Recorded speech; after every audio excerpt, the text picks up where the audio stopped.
Hi. Okay, so I just recorded this lecture and somehow it disappeared. So I just spent an hour talking to myself for it to just disappear. So this one is probably going to be a little shorter because I was supposed to be done a while ago. So I want to say sorry to you, but I'm really just sorry to myself. So it's fine though. Hopefully this won't happen again. I won't do it the same way that I just did it. So if I seem like I'm rushing, I'm gonna try not to. But that was very stupid of me, and but it's fine. It's fine. So let's just start by giving just clarifications. I've had a lot of emails. So it looks like I'm like, okay. Looked like the room was closing in on me. So for clarification, there is a critical summary due every Tuesday before your class time. This week, because this Tuesday was our first class, it was not due Tuesday because that was our first class. It's due today when you're watching this. So if you haven't turned it in, keep in mind that you just have to do 10. So there's 14 weeks worth of readings. You only have to do 10. That means you can skip 4, no penalty, no problem. So if you're like super stressed out, don't be stressed out. It's fine. I did grade the ones that were uploaded before I started recording an hour ago. So some of you might have your grades back, and I left comments. So make sure whenever you go check your grade that you read the comments because I give suggestions for next time. This time I basically just gave a 100 to everyone. You all did a good job, so don't feel like you didn't. But since it was your first go, everything like that, like you needed a little leeway. So, well, you didn't need it, but I thought that would be helpful. But keep in mind that I will be grading the rest a little more normally. So you might get, I don't know, I'm not going to give an example, but you're not going to get like an F if you do it and meet the page limit and stuff. So don't worry about that. So to recap, a critical summary is a 1 to 2 page paper. So that means not less than a page, and it means not more than 2 pages. So I don't think anybody wants to write more than 2 pages, so probably don't need to worry about that. But keep in mind that a page, it's double spaced. I didn't say that in the syllabus. A few people had that question. It is double spaced. So a lot of times if you use like MLA format or something, you have like a header that is like this much, and then a page that normally would be this big becomes this big. So that doesn't count as a full page. So if you give me a page and this much is the header, then you need to get a little bit more. I'm looking at my phone because I'm really hoping I'll get an email from someone that somehow my recording is saved. I don't know who would send me that or why, but if I look at my phone, that's the only reason why I'm really, really hoping. Because I don't know if you've ever talked for an hour straight, but it's a lot. Throat gets dry. So, anyways, yeah, it's something I need to get used to regardless. So, okay. Yeah, don't write less than a page. That will result in deductions from your grade. And it's not just because I'm trying to get you to hit a page limit. It's really because it's hard to write a summary and a critique in less than a page. Normally, that results in lack of development of your thoughts or lack of clarity. So just expand a little bit more. So if you say like, if you in your critique you're like, yeah, I enjoyed this, but I didn't really agree with this. Tell me why. Give me like, a few more sentences about why. Okay, I hope that clarifies some things. Also, important that you be watching these lectures. So once again, there will only be 5 Zoom meetings throughout the semester, so that's when we meet face-to-face. They're not necessarily mandatory, though I think they're beneficial. These you should be watching. If I can't really take attendance, like I can't really see specifically who has watched these, I don't think. But if this was like normal, like we were meeting in class, there would be an attendance policy. Because it's important for the integrity of the course that you show up and, watch and listen and everything like that. Because I want you to understand what you're reading, and I want you to understand each particular topic that we go through. So these are important. There will not be lecture quizzes or anything like that, because that's more of just checking to make sure that you're watching, and I'm just going to trust that you will. And if you don't, it will probably be evident to me through the questions that you ask. So if you have a question, then you should watch the lectures first, and then if you still have that same question, you should ask. So that's how we help each other. Because if I get a bunch of questions about something that I just said, it's like, were you listening? Stuff like that. So, and check your syllabus. The syllabus has a lot of information on it, and a lot of questions can be answered just from looking at the syllabus. So, I hope that helps give more clarity about the course. Let's see. I will be posting these before your scheduled class time. So right now it's Wednesday. I'm going to put this up before Thursday at 8 a.m. so that y'all can watch. If you want to watch at your scheduled time, you can. I think those are all of the housekeeping things. Yeah, if you don't have the book yet, I sent out an email suggesting a website, and if that didn't work for you either, then the critical summaries that you have to skip will just have to be part of the ones that you're allowed to skip. So for example, if you can't do this week because you don't have the book yet, then that's you have skipped 1 out of the possible 4 that you can skip. And if you don't have it by Tuesday, that's 2 out of the possible 4. And I always suggest getting them done ASAP, because you're going to have a final paper due at the end of the semester, so you don't want to be like crunched trying to get all these critical summaries done when you have something more important to worry about. So that's my suggestion. And I'm not going to blow through this, but I'm going to cut out the chit chat, hopefully, that I had in the last one. So it might be a little shorter than our lectures typically will be. So if you read the reading, which you should have, always read the reading before the class. It is about why philosophy? Why are we studying philosophy? What's the point? Things of that nature. So there's 5 different authors writing why they think philosophy is important.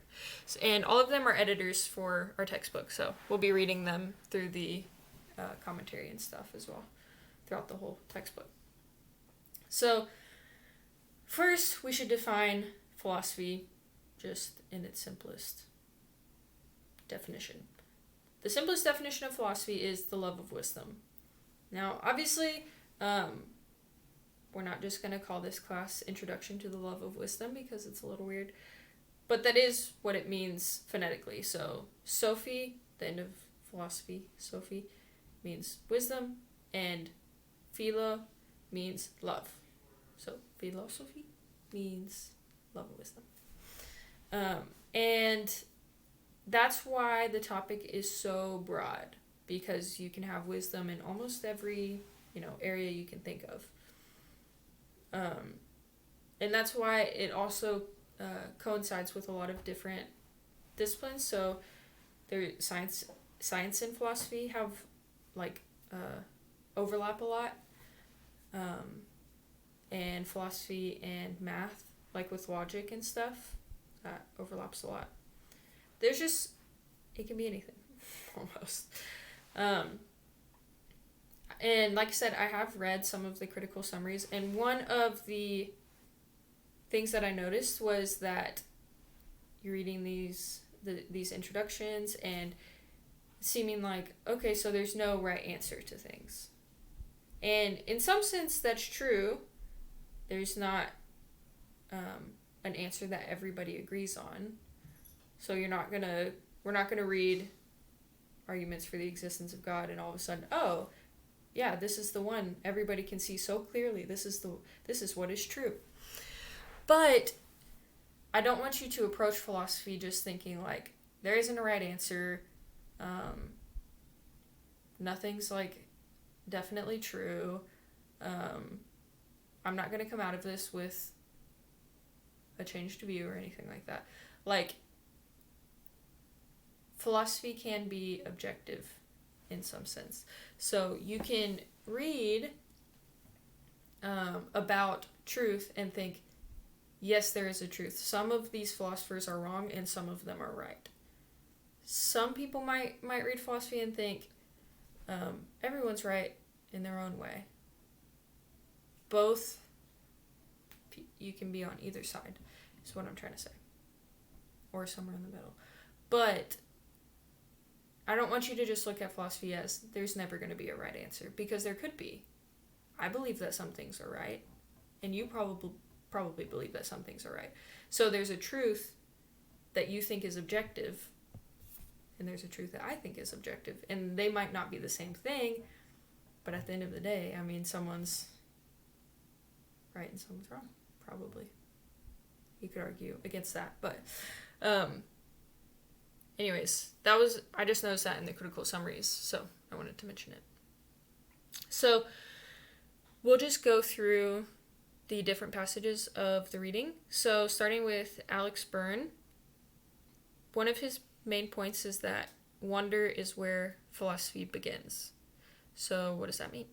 Well, if you think about it like as you were as a kid, I don't know if you were like this, but I was like this, where I asked a ton of questions. Just ask. Anything that came to mind, I would ask my mom, assuming that she knew the answer. Most of the time she did not. And so I would just annoy her to death with all these questions. Now that I get older, I may have the same amount of questions, maybe less, but probably maybe the same amount. But I'm not constantly asking everybody around me like, oh, why, like, I don't know, why does the light look like that whenever it shines from that direction or something like that. I wonder that, but I'm not allowing myself to really explore that. Why? Because I'm working or I'm doing something else. I'm busy. As a kid, you have all the time in the world, so you're just wondering and asking and everything like that. So as a child, the first time I said, why is the sky blue? Or the first time I asked, why is grass green? Or whatever the question was, that's where philosophy was beginning for me. And that sounds really poetic, and I'm not really meaning it to. But my wondering, and most kids wondering, they're in some sense doing philosophy. And as you get older, you kind of weed that out because it's just not practical to live your life thinking all these questions and really entertaining them. Because sometimes it just doesn't matter. But in this class, we're going to look at questions and we're actually going to explore them. It's kind of like setting aside time to ask the questions that maybe you've always wondered about or that you've been wanting to think about, but like you have a job or you have school to do, you have other things, you have papers to turn in, tests to take. So what's special about this is that it's set aside time to engage with those thoughts.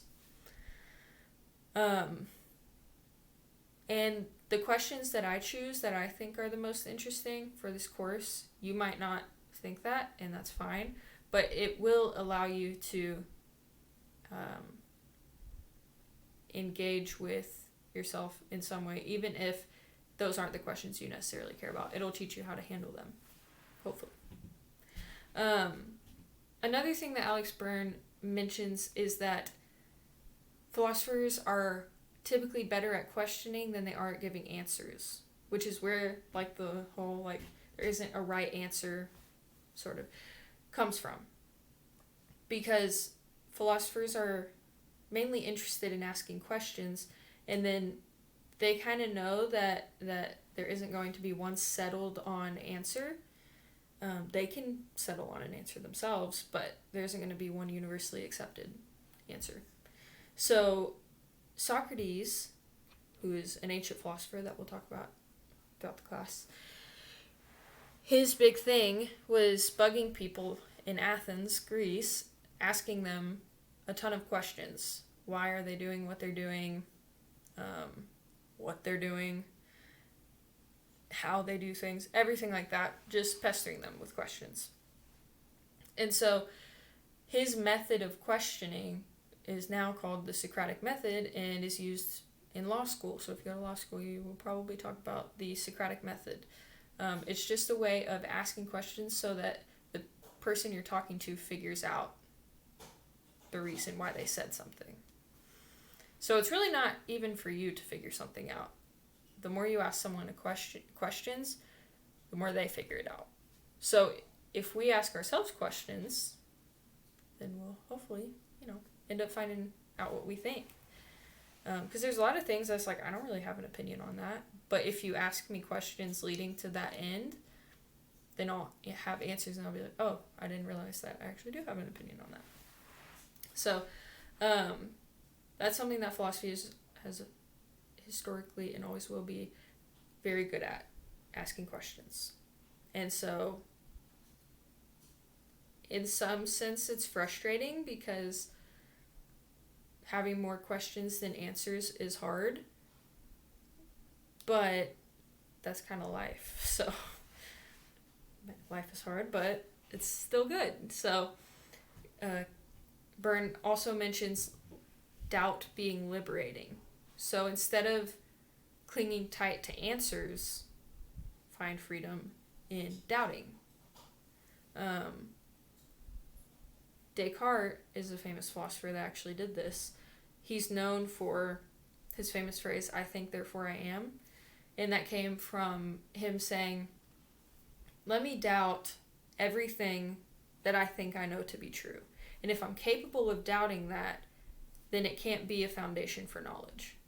So he comes to the conclusion that the only thing he can't doubt is that he is consciously thinking in that moment, or consciously doubting.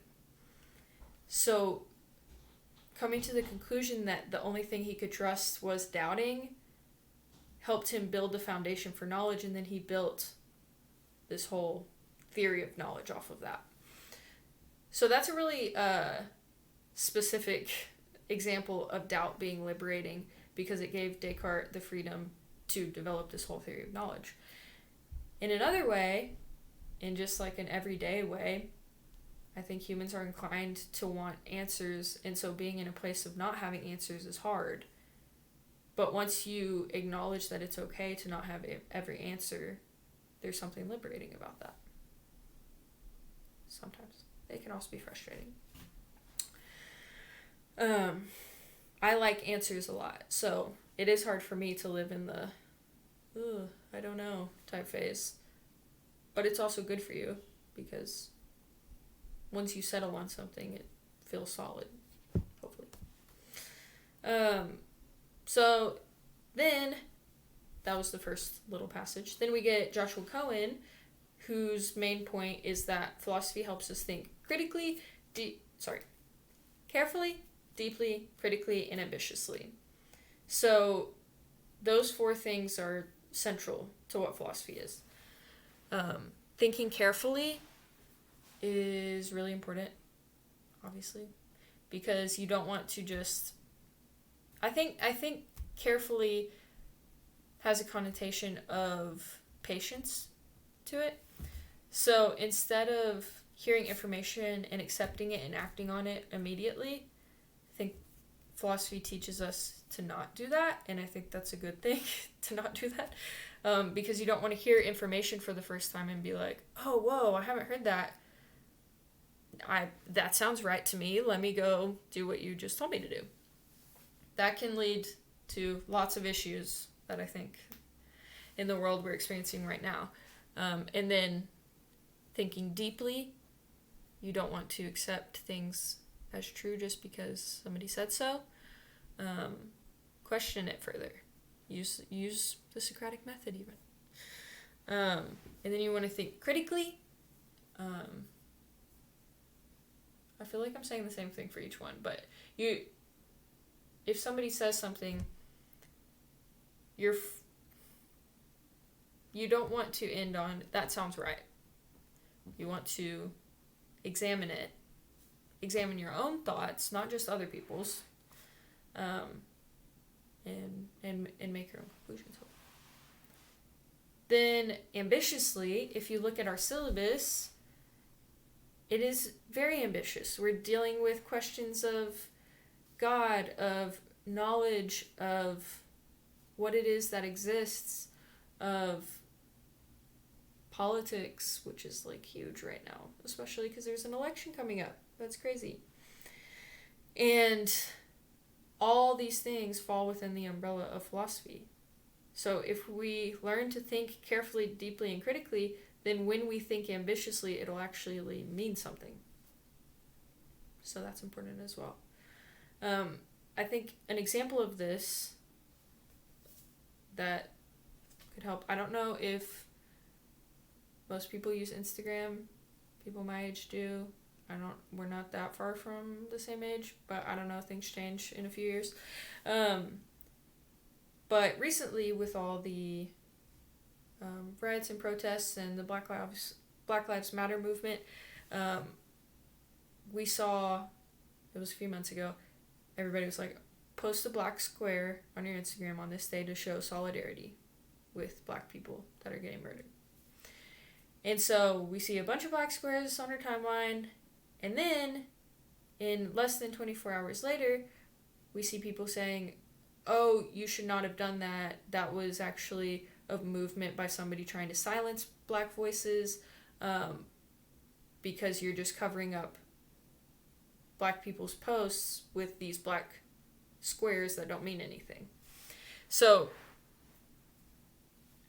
at first you see this one thing and you're like, oh, I heard that if I post black square, that means that I'm showing solidarity. I would like to do that. I'm going to post this. Then, so nobody does like the research or thinks about it. It's just like, in some sense, it's like, let me look like a good person. And then right after, you see people saying, wait, no, don't do that. You shouldn't have done that. That's actually doing the opposite of what you wanted to do. Which I don't actually know if that was true, ended up being true. I don't know. I'm just using it as an example of people just being like, oh yeah, that appeals to my emotions, so let me act on it. Philosophers, when we think, or just the average person, when we use philosophy to think carefully, deeply, critically, then we're able to avoid those things, hopefully. So that's just like a practical application. Then we get to Elizabeth Harman's point, which is, I mean, she kind of says the same things as the other people, but the thing that stuck out to me from her was to learn from arguments that don't convince you. So it's really easy to read an argument that you agree with and be like, oh yeah, that I actually learned something from that. And then it's also really easy to read an argument that you don't agree with and brush it to the side and be like, that was stupid, whatever. What's hard to do is to look at an argument that you don't agree with and to see the good in that argument and to critique it charitably and then come out with a better view of your own. So when you read things that don't convince you, you shouldn't just be like, yeah, whatever, it was dumb. it should influence.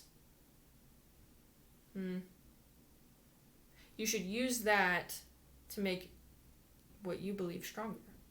You shouldn't just brush people to the side. Let people make you think. So, if you think that, I don't know, whenever I pick specific topics, I don't want it to seem like I do have my own view, but I don't want to demonstrate my own view. So it's hard to choose topics where I'm not like showing all my cards. But anyways, if I read, so anything I say, just don't take it as my own thing. I'm just saying stuff as examples. So if I say, if somebody says that they are pro-life, and we read Judith Thompson's paper on abortion, that person should not look at that paper and just be like, that was the dumbest thing I ever read, even though that may be true. I don't know. They should look at that and actually evaluate the argument, see where that person's coming from, and then carefully and cautiously, cautious as in taking the time to be careful with your words, respond. And in that way, you're respecting the integrity of the other person while also learning more about what they believe and what you believe. So it's very important. I appreciated that from Elizabeth Harmon. All right, then we get to Gideon Rosen. And his big thing is that it's hard to pinpoint what philosophy is, which is true. It's a very broad topic. So, like he says, like botany is about plants. That's easy. That just is what it is. Philosophy is about wisdom? I don't know. Like, that's harder to explain. And as we go through, I think you'll see more and more what's going on. But, yeah, it'll take time. And he also points out Socrates' his statement that the unexamined life is not worth living. And a couple people wrote on this, so I think it's interesting to mention. That is a super famous quote from Socrates. I'm not sure if you've heard it before, but the unexamined life is not worth living. And Rosen just comes out and says that is clearly not true because, so many people live life unexamined and they live a good life. They enjoy it. To them, it was worth living. But he does make the point that examining your life brings more meaning and value, basically, to your life. So, if I just go along my life without ever questioning anything that I think, I may be happy on the surface. I may still have friendships that I enjoy, family relationships that I enjoy, but I'm missing a key aspect of what it means to be human, which is to use our brain that is distinctly different from all other things, living creatures. Not all, maybe all, depending on your viewpoint. Ain't that just the way? And actually think critically about my life. Like, you're missing out on something important if you don't do that. That's an opinion, but yeah. So the unexamined life is, in some sense, can be worth living, but it can also lack meaning and value. Not that some lives are more valuable than others, but I think you know what I'm trying to say. Then we get to Shauna Schifrin, and she basically says, why study philosophy? Well, study philosophy to have it all. To have good friendships, relationships, success, joy. I don't know if she says joy. I just kind of threw that in there. You might have quite the opposite. But how can philosophy help? It can actually make you a better friend. Why? Well, it can help you develop your theory of friendship. So one thing that I remember reading in my intro to philosophy course was Aristotle talking about friendship. And he brought up a point that is really relevant to all times, I think. Like, if I choose a friend, if I make a friend because I think that person is really funny and entertaining and just fun to be around, I'm choosing that friend in some sense to use them because I want to laugh and I want to have fun. I want to be entertained. So is that wrong? Is it wrong to choose a friend, choose someone to be your friend because of what you can get out of them? That's just, I don't know the answer. I don't think I ever, like, decided on anything. Because at the end of the day, I would still like to be friends with funny people. I don't know, so, like, maybe it is wrong, but I'm going to do it anyways. So, it's something to think about. So maybe it didn't make me a better friend, but you know what I'm trying to say. Oh, and it kind of reminded me of, I don't know if y'all still, if people still watch Friends, but there's that episode where Phoebe tries to find the most selfless act, and she finds that, like, everything she does is selfish in some way. But then she says, I found the most selfless act. I went to the park and I let a bee sting me so that he could look cool in front of his friends. And then Joey, or whoever, I think it's Joey, says, it's probably not Joey, he doesn't know anything. Somebody says that when a bee stings you, it dies. So she accidentally, what she thought was the most selfless act, ended up being incredibly selfish because she killed it.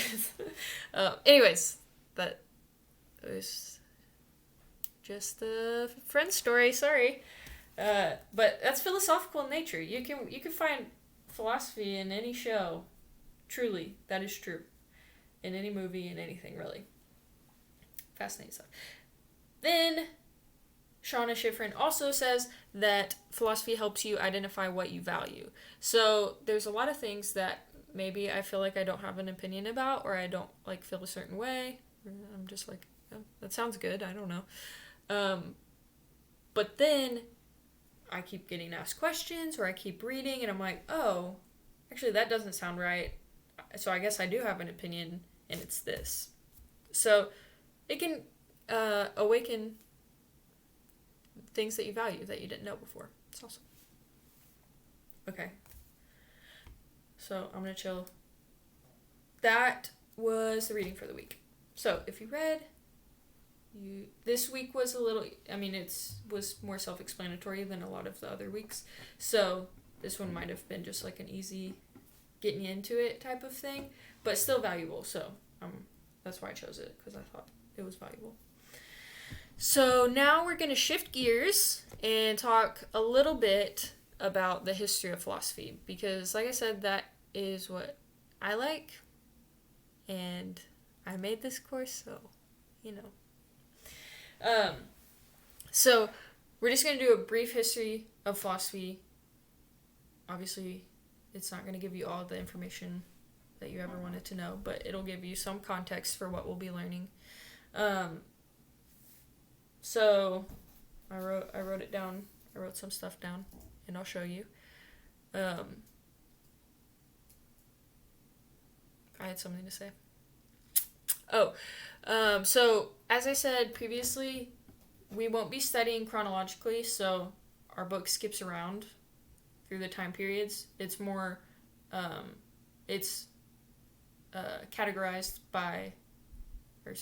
organized by, like, topic rather than time. So we might jump from, I don't know, the ancient period to the modern period, back to medieval, back to all over the place.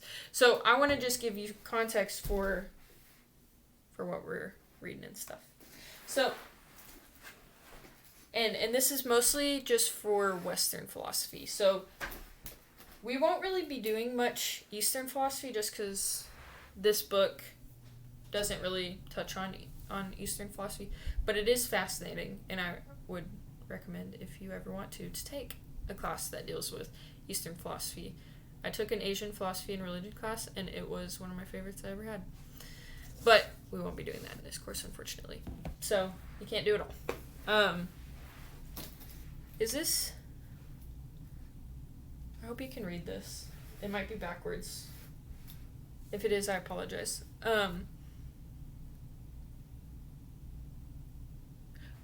But I'll say it, so you don't really need to know. But anyways, so we start with ancient philosophy, which is, since this is Western philosophy, it's mostly going to be ancient Greek philosophy. Those are the people we're talking about. So that starts around 600 BC and ends near 529. So it's a really lengthy period of time. And a lot of people, for a while, thought that Socrates was like the first philosopher of whom we had like writings. And that's actually not true. So, but because of that false information, we call the people before him pre-Socratics, even though they would never have called themselves pre-Socratics, obviously, because Socrates didn't live yet. So,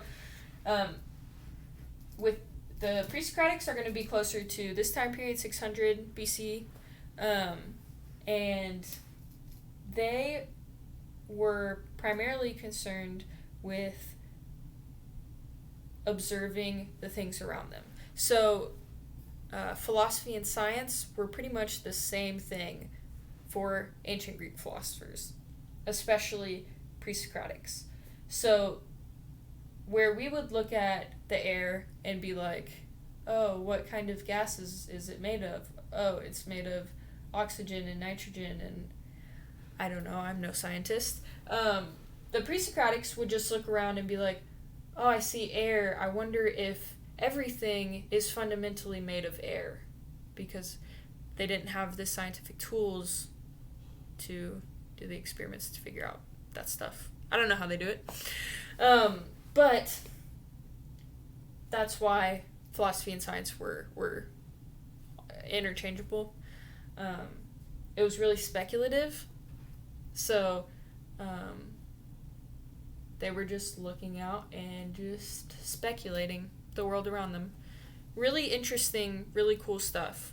And they're a prime example of how we need to be charitable while we read old philosophy, because we would read their stuff and be like, that is so evidently wrong because of the information we have now. But if we read it in that way, then we're missing out on the insights that they were able to gather just from the resources they had, which were not much. So always keep that in mind when we're reading people. I don't think we'll be reading super ancient stuff anyways, so you probably don't need to worry about it. But we will be reading people who you might think, how did they not know this or whatever? But be charitable in your reading is the moral of the story. So you go from pre-Socratics to Socrates. And Socrates, like I mentioned earlier, was the guy going around asking tons of questions and being a little annoying, and he actually ended up getting the death penalty because he was corrupting the youth, apparently, according to the council. Just a fun fact. No need to know that. But Socrates, he was one who said the unexamined life is not worth living. So he was very passionate about really examining what you thought about things, not just accepting everything for what it is.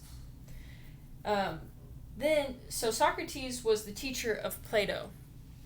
I'm sure people have heard Plato, the name, like the most famous philosopher.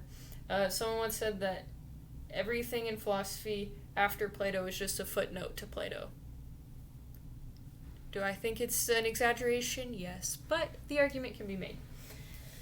So, Plato, he was around, 300 BC, something like that. So he was more towards the middle of this time period. And he used Socrates as a mouthpiece. So he wrote in dialogue form. So, example, Berkeley also wrote in dialogue form.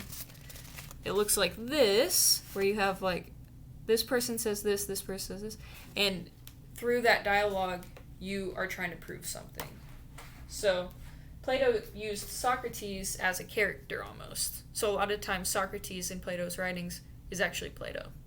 He's just using the character of Socrates. Anyways, fun to know. Plato dealt with politics, he dealt with knowledge, he dealt with a bunch of different stuff.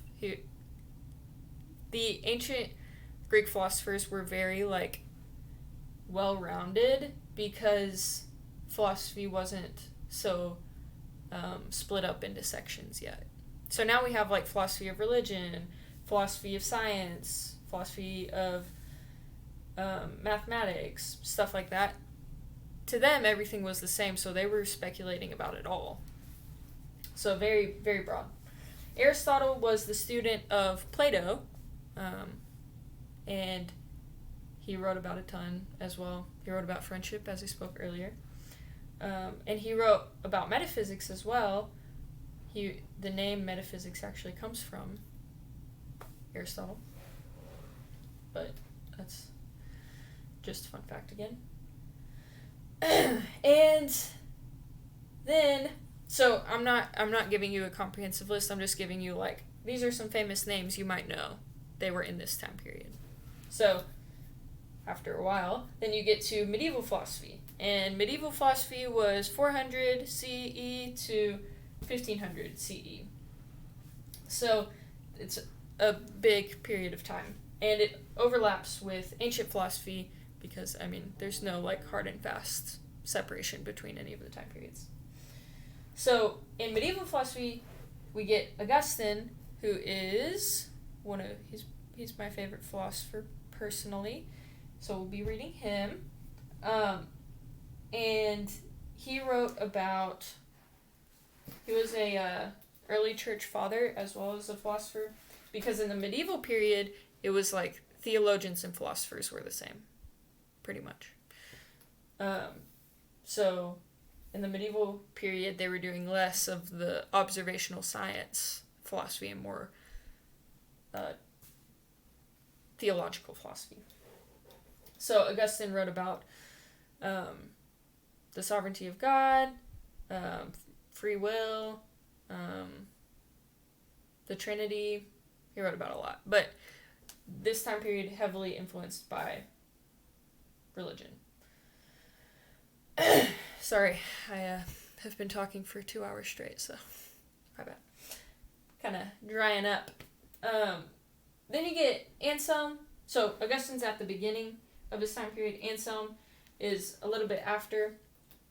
He writes about the atonement of Christ, and he writes one of the most famous arguments for the existence of God, and we'll read that next week. And then you get Aquinas, St. Thomas Aquinas. He's super famous. And he is near the end of this time period, which is known as the Scholastic period of philosophy. So it's like a subsection of medieval philosophy. And Scholasticism is marked by, like, really technical philosophy. So rather than being, like, really ethereal and up in the clouds, it is in some sense, but it's almost mathematical in the way that he writes. He writes, like, this thing and then a proof for it. And then this and then proof. So it's very, I don't know if that makes sense, but. So then in modern philosophy, which is right after medieval, you get Descartes, who is basically a response to scholasticism. So, and a response to medieval philosophy in general. Descartes is super interesting. As I said earlier, he takes everything and doubts it. So part of the reason he's so famous is because he was so controversial. Because we're just coming out of, like, a very Christian church influenced time period. And then we're moving to Descartes, who's immediately just doubting that God exists. And so a lot of people were, like, screamed heretic and blasphemer and things of that nature. And now he's famous because of it. So that's just interesting to note. There's a lot of different modern philosophers. I can name more modern philosophers than any other time period of philosophers. I don't really, maybe that's just because I've taken more modern philosophy, but to me I'm like, oh, it's very prolific. Karl Marx came from the modern period. I don't know if you talk about him in other classes, but super relevant now with talk of socialism and communism. He wrote the Communist Manifesto. You either love it or you hate it typically. But very interesting regardless. Then you get Nietzsche, who is also famous. He was I read him in English class in like senior year of high school or something. I'm not sure if other people did. But he wrote about God being dead. I don't know if that rings a bell, but anyways, very interesting little piece. So that lasted till 1900. So the modern philosophy era was also, pretty long. And keep in mind that modern, talking about the time period, talking about the philosophical era, does not mean modern like modern day, obviously, because it ended in 1900. So contemporary philosophy is modern day. So that would be 1901 to present. And it'll probably last a pretty long time since all these time periods last a long time. So, the two that maybe you've heard of, but also it's fine if not.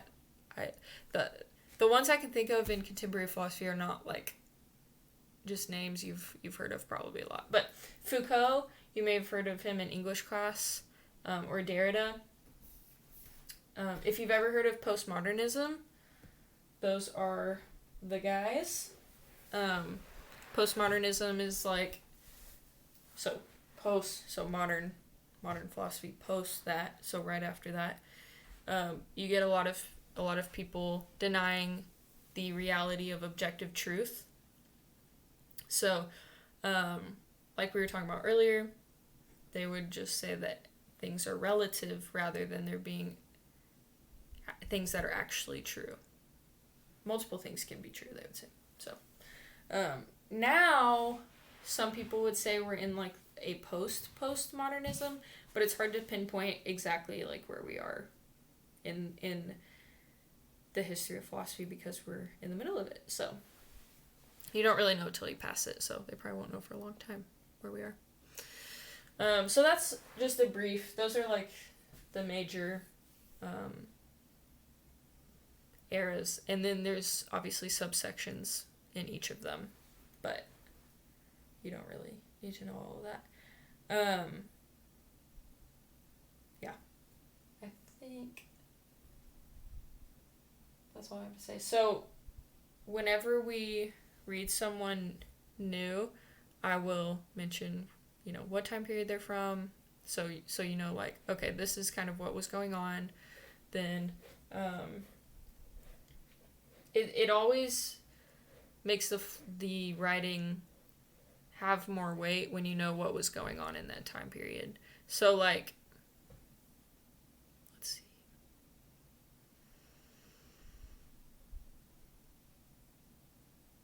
see. Medieval philosophy is the easiest to point out because, like, the early Christian church was forming, and so obviously they were dealing with a lot of heresies, so Augustine wrote in response to a lot of heresies,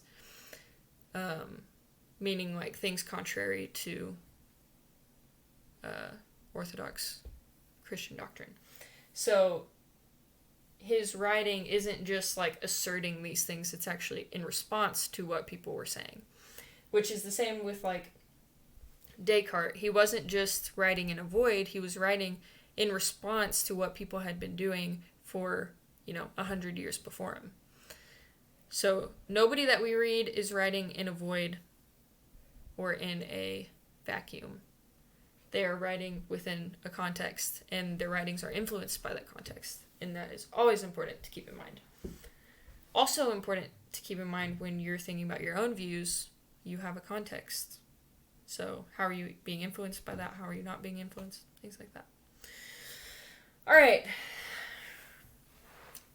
I really hope that I don't lose this and that I'm able to upload this for tomorrow because I would just want to go to bed. If you have any questions, please let me know. I think that's all I have to say. Make sure you read before Tuesday. I'll post the lecture Monday night or Tuesday morning, and you'll be able to watch it then.